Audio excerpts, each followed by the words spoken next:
Kellyanne, there's not a single thing I can look at that I would say Joe Biden is doing successfully. I never thought things would get this bad this fast. Is there anything that you see that he'd be willing to do that could be helpful in terms of Ukraine, energy, the economy, inflation? Sean, they have to be looking at the same polls we all see, which has him down all around town.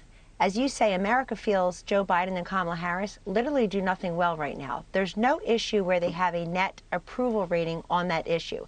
So if I were they, I would do a course correction.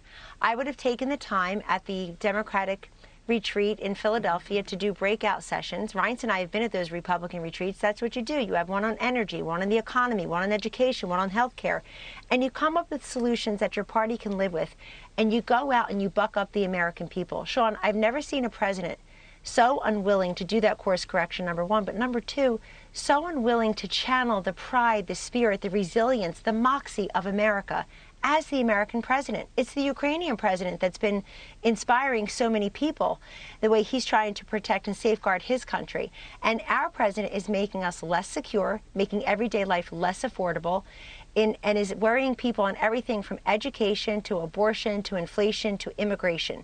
Now, they can course correct. I think you're going to see all these new phony polls saying, oh, his approval rating's going up. The Democrats they're tightening the generic ballot. Look at that. He didn't even benefit from unifying a country because of an international crisis. Usually a president can rely upon 5, 6, 7 more points just when there's crisis and uncertainty elsewhere where we feel there's an American interest. He hasn't even benefited that way, and you see why.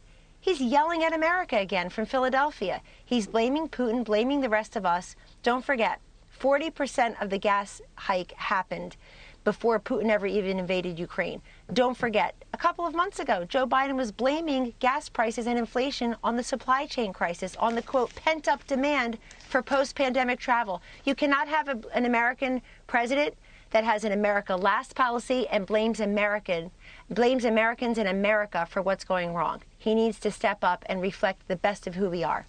Hey, Sean Hannity here. Hey, click here to subscribe to Fox News YouTube page and catch our hottest interviews and most compelling analysis. You will not get it anywhere else.